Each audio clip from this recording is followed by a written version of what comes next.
Hello, my name is Mark Lusk and I teach trombone here at Penn State University. And today we're going to demonstrate the trombone for you and talk about its history in jazz and some of the colors and the flavors that the trombone adds to the jazz curriculum. The trombone actually has been around for a long time and pretty much in the same form that you see it today. The trombone was built maybe 450, 500 years ago and pretty much looked very similar to what you're looking at here. How did it come into jazz was that it was obviously playing in the orchestras and playing in bands all over Europe. And so when the cultures collided in New Orleans and jazz was beginning to find its way, and these cultures sort of combined and collaborated, some of the early jazz musicians played the instruments from those bands. And so instruments like the cornet, the trombone, were obvious choices for those early jazz musicians to play. And with the trombone in particular, it added that tenor voice. And so it was able to supply some harmony in the tenor range. It was able to supply some bass notes in the bass range, and that's really where it found its home. In particular, you may have heard a phrase or read a phrase about the tailgate trombone. It's a kind of a style of playing which exemplified in the Dixieland style. Kind of a sliding, glistening, fun kind of time on the trombone. And the reason they call it tailgate is because a lot of times they would put the bands in the parades, they would put the bands on some sort of moving cart or some sort of a parade vehicle. And with the trombone, with its slide, they couldn't put the trombone player in the middle of the cart, or they couldn't put him on the front of the cart, because he'd end up smacking people all the time with his slide. So they put him on the back end of on the wagon. They put him on the tailgate, and that way he could do all the things that he was doing with his slide and not worry about hitting anybody. So that's kind of where that term comes from. The trombone soon grew out of its functional role in jazz with players like Jack Teagarden, who was a favorite comrade of Louis Armstrong. And Teagarden all of a sudden made the trombone just a beautiful melodic instrument, great solos. Actually one of those musicians that could actually keep up with Louis Armstrong musically and style-wise. Jack Teagarden, one of the great first trombone players. And then the trombone sort of certainly became a big part of as the bands grew, as they grew from smaller jazz groups into bigger jazz groups. The trombone kind of kept its place and stayed involved until we got to the big bands. And then some of the greatest big band leaders were trombone players, whether it be Tommy Dorsey or Glenn Miller or any of the great players from that. So many great players from that style period.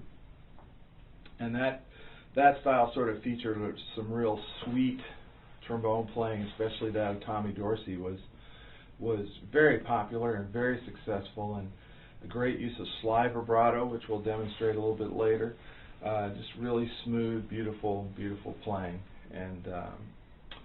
And along with Tommy Dorsey, there were with the dance bands, there were the jazz bands, the Ellington Band, the Basie Band, and all the bands that came from that style.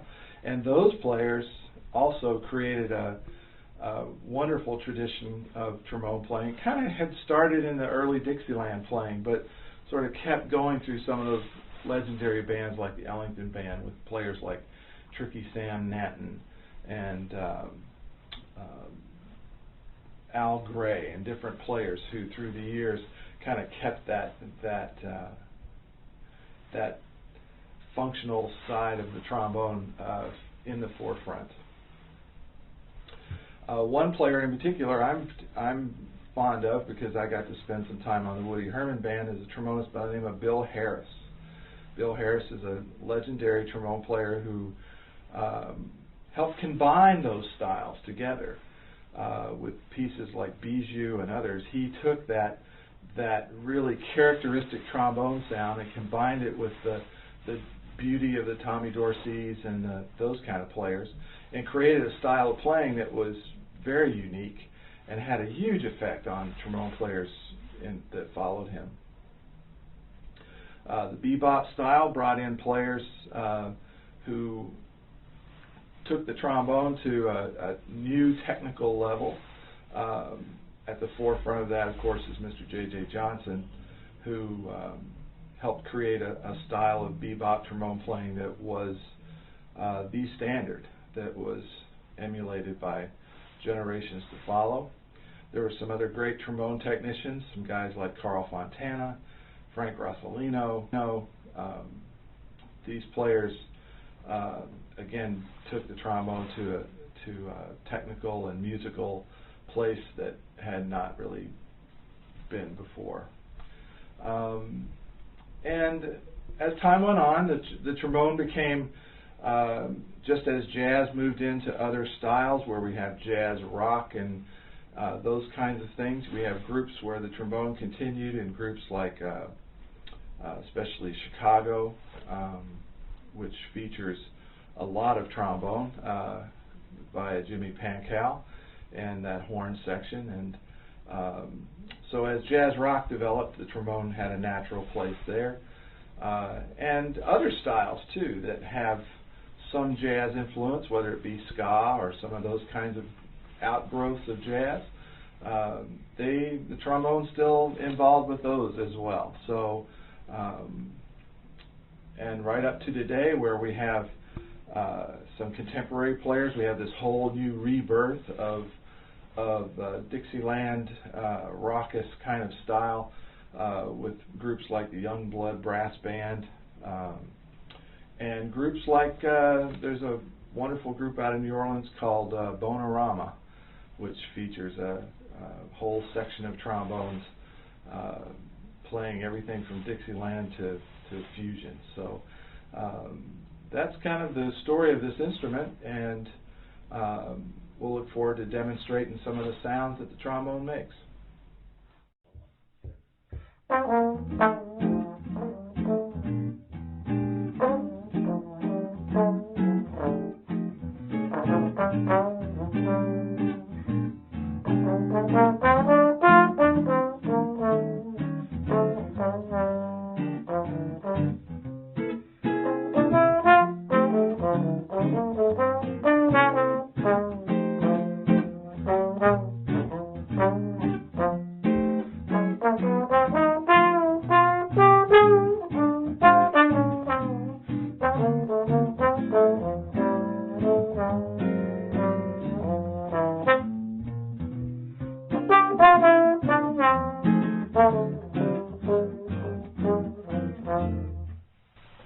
Hello, I'm Mark Lusk, teacher of trombone here at Penn State, and we're just improvising on a little blues here with Mac.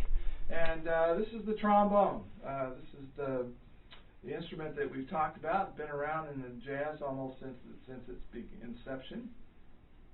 And we like to demonstrate a few colors of the trombone for you. Some of the things that the trombone does a little uniquely compared to some of the other instruments, and some of the colors and styles that are used in jazz. We're going to play another little blues here, except we're going to use a different color. Trombone players a lot of times will use different mutes. Brass players will use different mutes that we put into the bell of the instrument, and it changes the color of the instrument.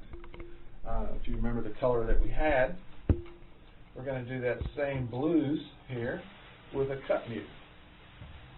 There's a cup mute because you can see the cup on the end of the mute there. 1, 2, 1.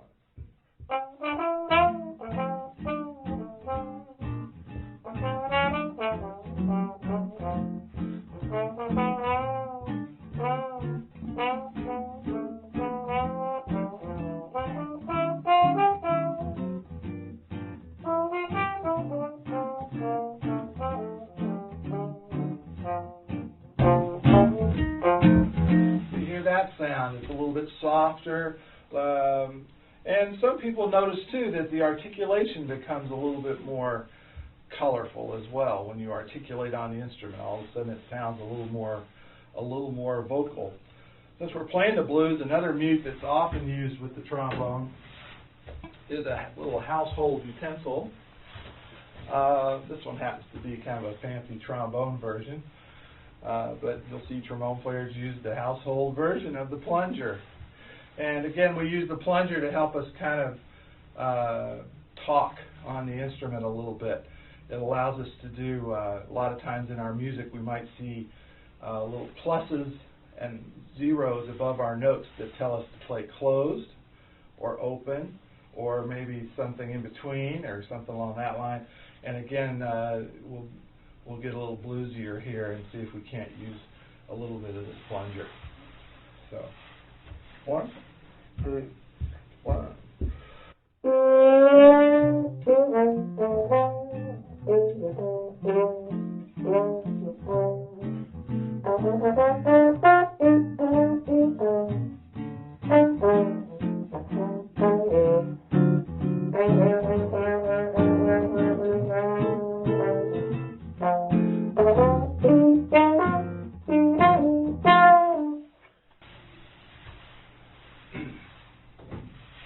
Another mute that really sounds great on the trombone is a bucket mute. Now, sometimes bucket mutes come in the form of literally a bucket that you hang on the bell. This one is the type of bucket mute that we actually stick into the bell, much like the other mute. But it creates a really soft and beautiful kind of sound. You just do like a little 2-5-1 in C, maybe. Just kind of go around a little 2-5-1. 2-5-1, 6. Yeah. Oh, yeah. That'll be great. Thanks.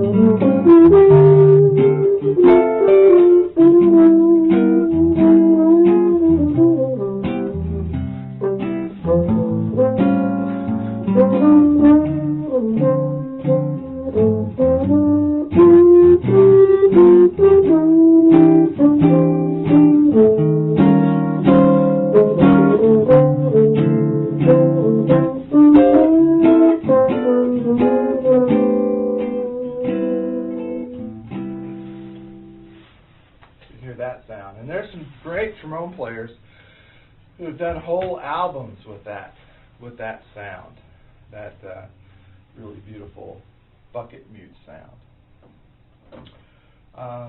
Another mute that gets used sometimes with the trombone, a little less in jazz, but just so you know what it is, because our trumpet players might be talking about it, is just the straight mute. Again, compared to the cup mute, you can see the cup on the one mute versus just the straight mute. And it's got a little bit more of a brassy sort of style. We play things, you don't have to play anything here. Just kind of hits little snaps that the trombone plays.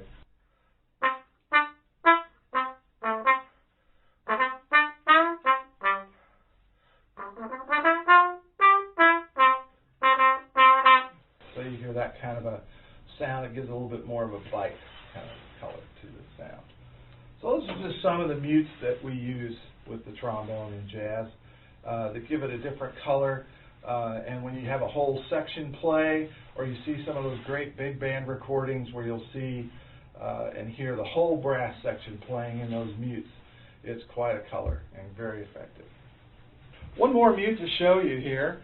It sort of combines a little bit of the straight mute sort of sound, that sort of biting sort of sound, with that of the plunger and the ability to sort of talk with the plunger like you do with the plunger. And that's the Harmon mute. And there's two versions of the Harmon mute here. There's the Harmon mute with the stem in and the Harmon mute with the stem out. So we're going to start out with the out first. Again, a very soft, biting kind of sound, something that you would hear particular licks, particular figures written in the big band.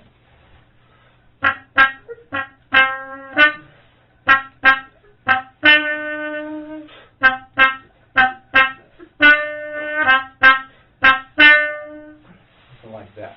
Again, a very kind of a soft but a biting kind of a sound. Now, sometimes we'll put the stem in the mute, and we'll use our hand, again, kind of like a plunger. Okay,